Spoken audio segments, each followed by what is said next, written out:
하나님의 말씀 봉독하겠습니다. 오늘 말씀은 마태복음 28장 16절에서 20절 말씀입니다. 제가 가진 성경은 신약성경 52쪽에 있습니다. 제가 봉독하겠습니다.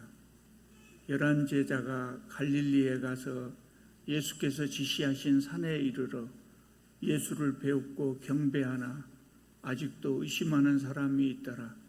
예수께서 나와 말씀하여 이르시되 하늘과 땅의 모든 권세를 내게 주셨으니 그러므로 너희는 가서 모든 민족을 제자로 삼아 아버지와 아들과 성령의 이름으로 세례를 베풀고 내가 너희에게 분부한 모든 것을 가르쳐 지키게 하라.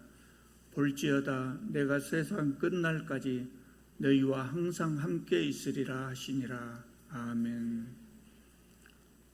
오늘 본문 말씀은 마태복음의 맨 마지막 부분 말씀입니다. 지난 8개월 동안 9개월 동안 마태복음에 대한 설교를 했는데 오늘 이제 마태복음에 대한 설교를 마지막으로 마치려고 합니다. 지난번에 25장에서는 세 가지 비유를 말씀드렸지요. 그리고 이제 그 다음 26장부터 오늘 본문 바로 앞에까지 이어지는 말씀들이 어떤 말씀이냐면 예수님의 고난과 부활에 관한 말씀이거든요.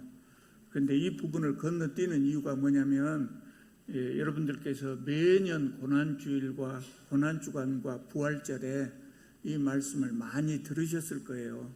그래서 이 부분은 건너뛰고 오늘 마지막 부분을 말씀드리려고 합니다. 오늘 본문 말씀을 저는 예수님의 마지막 당부라고 그렇게 했습니다마는 사람들은 흔히 이 말씀을 예수님의 지상명령 또는 선교명령이라고 부릅니다.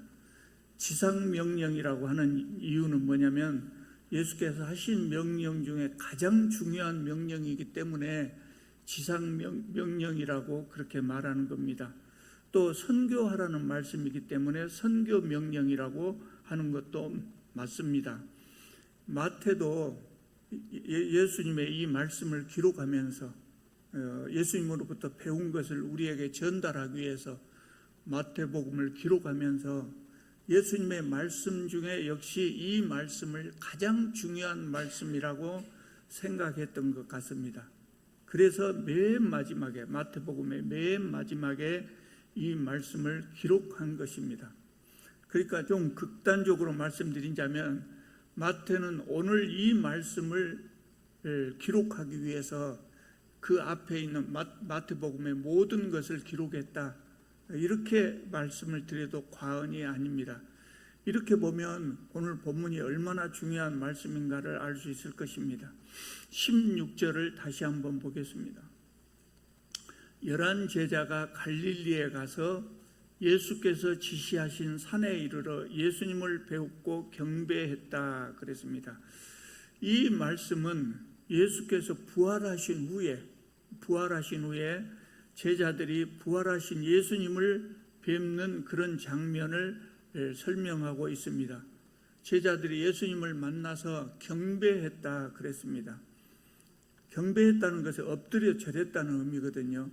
우리나라 사람들은 어른들에게 자주 엎드려서 절했어요, 옛날에. 그래서 이 말씀을 그저 그런 말씀으로 생각하기 쉬운데 이스라엘 사람들에게는 이 말씀이 하나님에 대한 예배 행위였습니다. 하나님께 예배 드릴 때 경배했다는 말씀을 사용했습니다. 그래서 이제 제자들은 예수님을 경배의 대상으로 여긴 것입니다. 불과 며칠 전까지만 해도 제자들은 예수님을 훌륭한 선생님으로 생각했고 이스라엘의 왕이 되실 분으로 생각했습니다. 그러나 이제 제자들은 예수님을 신적 존재이고 마땅히 경배해야 될 대상으로 그렇게 보게 된 것입니다.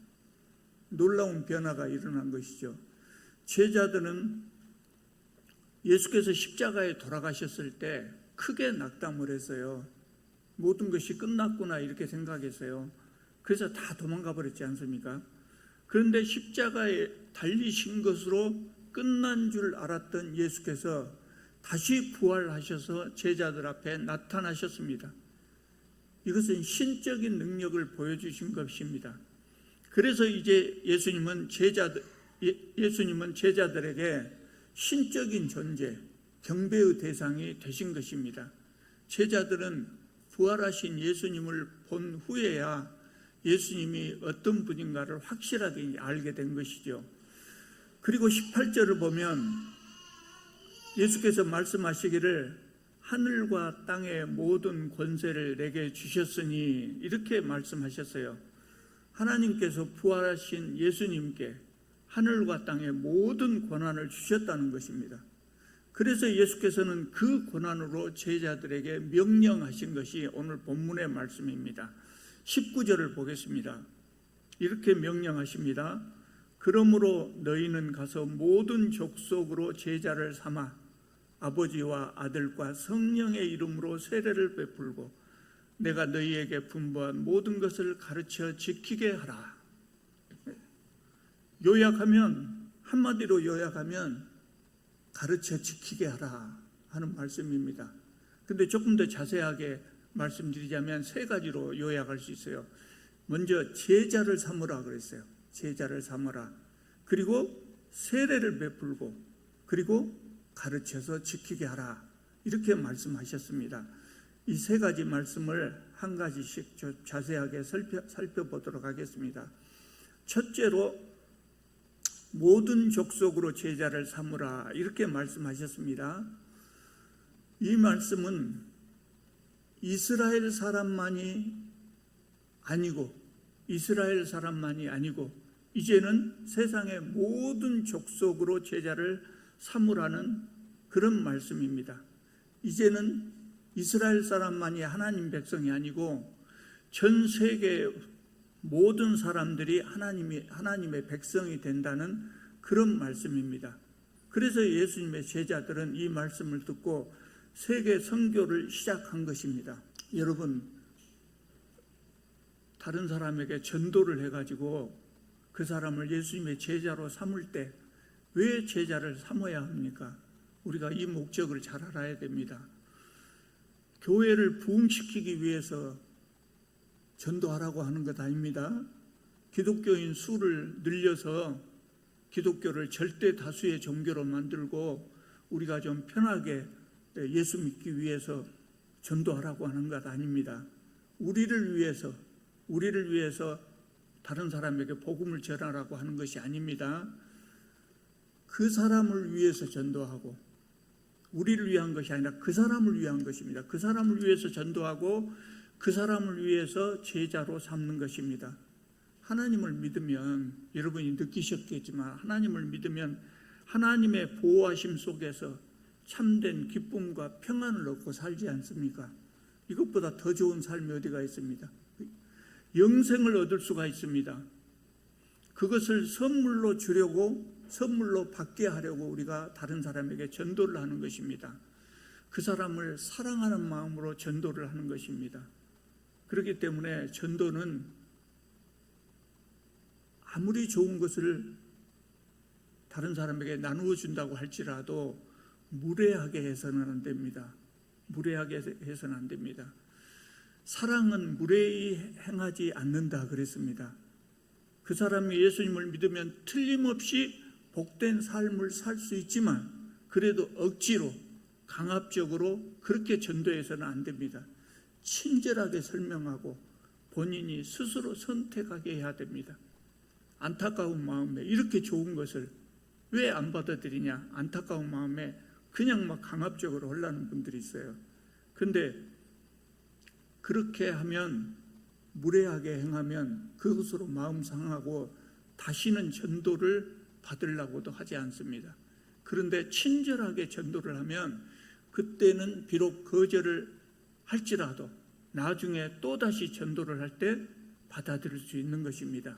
그래서 우리는 다른 사람을 제자로 삼아서 하나님의 말씀을 전하려고 할 때 정말 그 사람을 사랑하는 마음으로, 나를 위해서가 아니라 그 사람을 위해서 말씀을 전해야 됩니다. 두 번째로 세례를 베풀라 그랬습니다.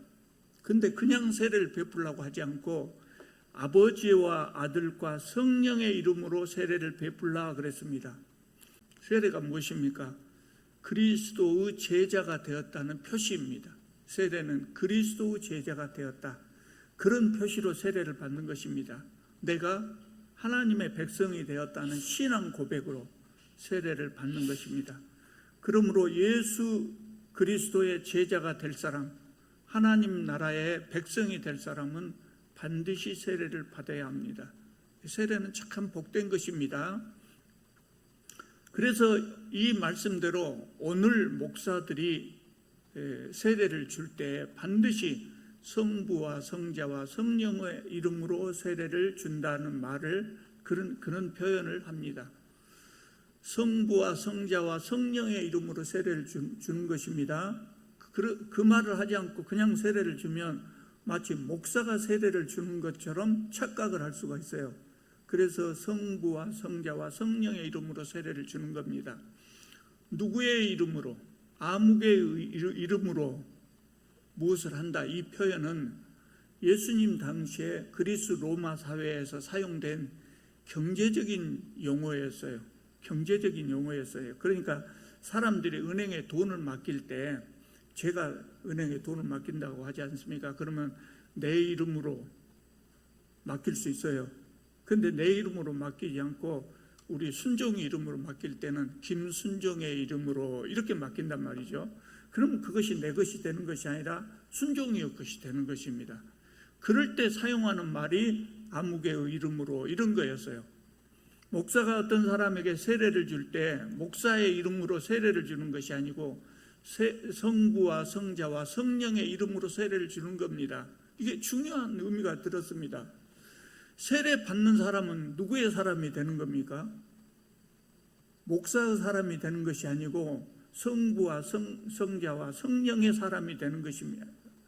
예수 그리스도의 사람이 되는 것이고 하나님의 사람이 되는 것입니다. 그러면 제자가 된 사람, 세례를 받은 사람은 누구에게 충성을 해야 되겠습니까? 목사에게 충성해야 되죠. 목사에게 충성을 하는 것이 아니라 하나님께 충성해야 되는 거예요. 목사가 세례를 주는 것이 아니라 하나님의 이름으로, 성부와 성자와 성령의 이름으로 세례를 주기 때문에 그런 것입니다. 그래서 당연히 하나님께, 예수님께 충성을 해야 됩니다. 어떤 조직을 가든지 후배들을 자기 앞으로 줄 세우는 사람들이 있습니다. 여러분 절대 그러지 마시기 바랍니다. 제가 다른 조직은 모르니까 말할 것도 없고 제가 일했던 대학의 흉을 좀 보겠습니다. 우리 대학에서도 후배들을 자기 앞으로 줄 세우려는 사람들이 많이 있었습니다. 너는 내 제자니까 내 사람이 되어야 한다. 너는 내가 학과장으로 있을 때 교수로 채용했으니까 내 사람이 되어야 한다. 이런 식입니다. 그리고 자기가 무슨 말을 하든지 자기 편에 서서 자기의 손을 들어줘야 된다는 거예요. 내가 학장 선거, 총장 선거에 출마할 때는 당연히 나를 찍어줘야 되고, 내가 출마하지 않을 때는 내가 지명한 사람을 찍어줘야 되고, 그렇게 사람들을 자기 앞으로 줄을 세우는 것입니다. 여러분 명색이 교수가 되었는데 생각이 없겠습니까? 그런데 사람들을 자기 앞으로 줄 세우려고 하는 거예요. 그런 사람들이 많았어요. 민주사회에서는 아버지도 자식에게 누구를 찍으라고 강요할 수가 없어요. 하물며 교수는 더 말할 것도 없죠. 왜 제가 이 말씀을 드리겠습니까? 목사들 중에도 그런 사람들이 많습니다. 제가 경험해본 사람 참으로 많았습니다. 목사가 성도들을 자기 사람으로 만들려고 합니다. 예수님의 명령은 목사가 성도들을 가르쳐서 제자를 삼을 때 자기 제자를 만들라는 것이 아닙니다. 제자를 삼으라 그랬을 때 네 제자 삼으라는 말이 아닙니다. 누구의 제자를 삼아야 됩니까?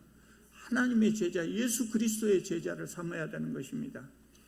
내가 제자를 삼아서 열심히 가르치지만 나에게 충성하는 사람을 가르치는 것이 아니고, 나에게 충성하라고 가르치는 것이 아니고 하나님께 충성하도록 가르치는 것입니다. 내 편 들어주는 사람이 아니라 하나님 편에 서는 사람을 만드는 것입니다. 목회를 목양에 비유합니다. 양을 치는 것에 비유합니다. 세상 사람들이 양을 칠 때 보통 자기 양을 치지요. 그런데 남의 양을 대신 쳐주. 목사는 자기 양을 치는 사람이 아닙니다. 하나님의 양을 치는 사람입니다. 그러므로 목사는 자기가 치는 양을 당연히 하나님께 충성하고 하나님을 잘 믿도록 만들어줘야 됩니다. 그렇기 때문에 아버지와 아들과 성령의 이름으로 세례를 주라고 이렇게 말씀하신 것입니다. 그런데 성도들을 자기 종으로 삼는 목사들을 저는 수도 없이 많이 봤습니다.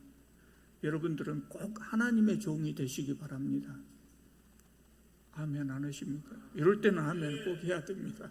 꼭 하나님의 사람이 되시기 바랍니다.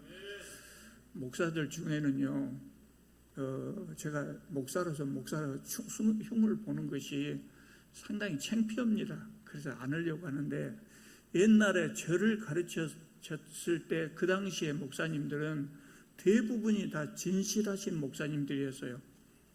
교회가 성도들 숫자가 적고 교회가 적어가지고 먹고 살기가 어려웠단 말이죠. 그러니까 목사가 되는 그런 당시에 목사가 되는 사람들은 정말 하나님께 충성한 사람들만 목사가 됐어요. 근데 요새는요 좀 다릅니다. 교회가 부흥하고 그래서 사람들이 교회에 많이 모이고 돈이 교회에 모이고 그러니까 사람들이 그런 모습을 보는 겁니다. 큰 교회 목사가 되면 집도 주고 고급 승용차도 주고 큰 교회 목사만 되면 잘 살겠네 이런 생각을 하는 겁니다. 보니까 진실하지 못한 사람이 처음부터 타락한 사람들이 목사 되겠다고 신학교에 간 사람들이 많아요. 그런 사람들이 목사 되어가지고 성도들을 가르칠 때 하나님의 종으로 가르치겠습니까?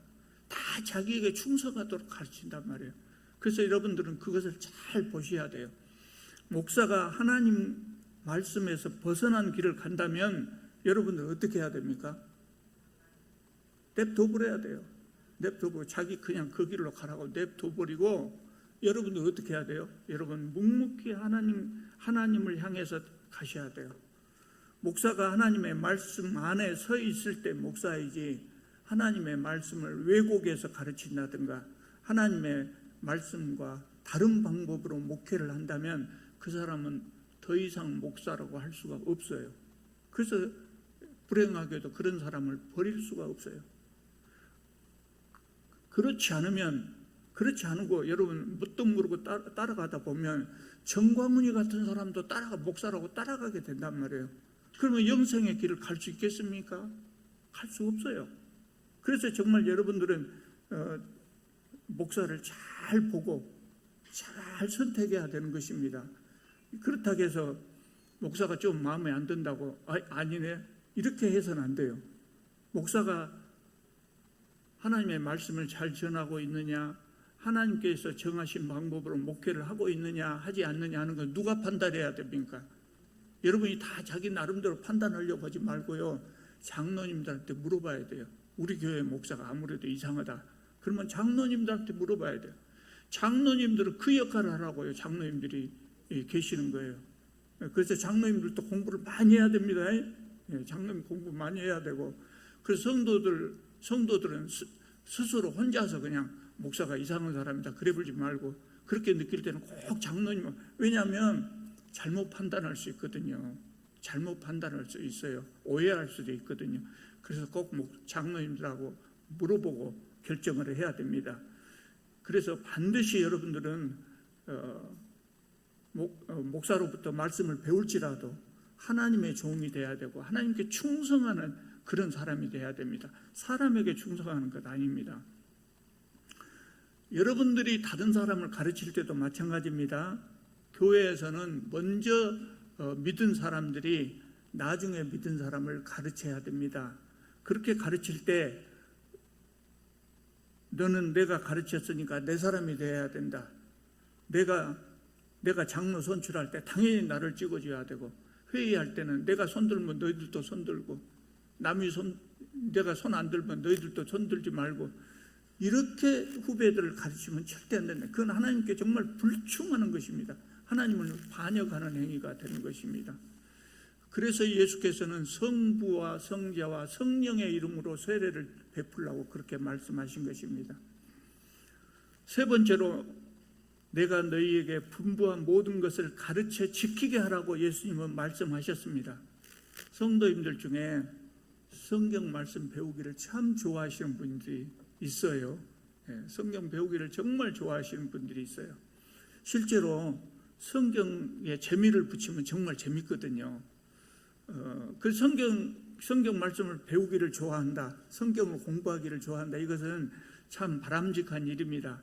그런데 더 중요한 것이 있어요. 우리가 성경을 배울 때 배우는 이유가 성경이 재미있어서 있어서 배운다, 성경이 나에게 위로가 되기 때문에 배운다, 성경이 은혜롭기 때문에 배운다. 그것보다 더 중요한 것이 있습니다.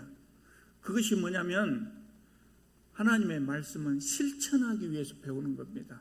하나님의 말씀은 재미있기 때문에 배운 것이 아니고 실천하기 위해서 배우는 것입니다. 실천한다는 것이 뭐냐면 내가 기독교인이 되었잖아요. 그러면 기독교인처럼 살아야죠. 기독교인답게 살아야죠. 어떻게 사는 것이 기독교인처럼 사는 것입니까? 그것을 성경에서 배우는 것입니다. 성경에서 기독교인으로서 세상을 살아가는 방법을 배우는 것입니다. 그것이 우리가 말씀을 배우는 이유입니다. 그러므로 우리가 배웠다면 어떻게 해야 됩니까? 실천을 해야 된다. 배우기만 하고 실천하지 않으면 배운 의미가 없어요. 성경을 많이 배웠다고 해서 중요한 것이 아니에요. 세상의 지식은요, 많이 배우기만 하면 도움이 됩니다. 많이 배운 것 자체가 도움이 됩니다. 왜 그렇습니까? 시험을 볼 때 도움이 되거든요. 출세를 하면 시험 봐야 되잖아요. 근데 시험 볼 때 이게 도움이 된단 말이에요. 그런데 우리가 천국 갈 때 성경 시험 봅니까? 안 봅니까? 안 보잖아요. 그러니까 많이 배워갖고 여기 있다가만 머릿속에만 담아놓고 있으면 도움이 되지 않아요. 그 뭐 해야 됩니까? 배운 만큼 실천하면서 살아야 됩니다. 그래서 예수께서 가르치라 이렇게 말하지 않고 가르쳐 지키게 하라 이렇게 말씀하신 것입니다. 여러분, 제가 늘 강조해서 말씀드립니다만 예수님을 믿는다고 하는 것은 나 하나님 살아계심을 믿는다, 예수께서 내 죄를 대신해서 죽어주신 것을 믿는다, 마음속으로 공감한다, 그런 말이 아니에요. 예수님을 믿는다고 하는 것은 뭡니까? 예수님처럼 살아보는 거예요. 예수님처럼 살려고 노력하는 거예요. 이전에 살았던 방법을 다 버리고 예수께서 가르치신 대로 살려고 노력하는 거예요. 기독교인 중에 신앙심 깊은 사람들은 하나님 말씀대로 살고 누구나 그렇게 살려고 노력해야 됩니다. 성경 말씀을 줄줄 외울 수 있다고 하더라도 하나님 말씀을 삶 속에서 실천하지 않는다고 그러면 그것은 기독교인이라고 할 수 없습니다. 그래서 예수께서 가르쳐 지키게 하라 이렇게 말씀하신 것입니다. 예수님은 공생의 활동 내내 무슨 운동을 하셨냐면요, 하나님 나라 운동을 하셨어요. 세상을 하나님 나라로 바꾸기 위한 운동을 계속 하셨어요. 그것을 말씀으로 전하시고 행동으로 보여주셨어요. 그리고 승천하시면서도 마지막 당부로 말씀하셨어요. 그래서 제자들이라고 하면, 예수님의 제자들이라고 하면 당연히 하나님 나라를 이 땅에 이루기 위해서 노력해야 되는 것입니다. 하나님 나라는 어떻게 이룰 수 있습니까? 우리가 예수께서 가르치신 말씀대로 실천하면서 살아갈 때 세상이 하나님 나라로 바꿔지는 것입니다. 여러분, 제자들에게 이런 말씀을 예수께서 주셔서 제자들이 열심히 그 일을 했어요. 그래서 오늘 우리에게까지 기독교가 전달이 된 것입니다. 여러분, 그 일이 쉬웠겠습니까? 어려웠겠습니까? 얼마나 어려웠겠습니까? 제자들이 전 세계를 돌아다니면서 이 말씀을 전할 때 얼마나 어려웠겠습니까? 박해가 심한 지역이라, 특히 종교의 자유가 없는 지역에서 선교 활동을 하는 것은 정말 생명을 걸어야 했습니다. 그런데 이 사람들이 묵묵히 이 일을 수행했거든요. 어떻게 그것이 가능했을까요? 20절 마지막에 나온 말씀입니다. 20절 마지막에 볼지어다 내가 세상 끝날까지 너희와 항상 함께 있으리라 약속하셨어요. 그리고 예수님은 예수님의 제자들하고 늘 같이 하면서 격려하시고 돌보시고 지켜주셨어요. 그래서 이 사도들이 그 험한 박해를 이겨낼 수 있었던 것입니다. 2000년 전에 예수께서 제자들에게 하셨던 그 마지막 당부는 오늘 우리에게도 해당되는 말씀입니다. 오늘 우리가 그것을 이어받아서 일을 해야 됩니다. 그러므로 우리는 많은 사람을 하나님의 백성으로 만드는 귀한 사역자들이 다 되시기를 바랍니다. 기도드리겠습니다.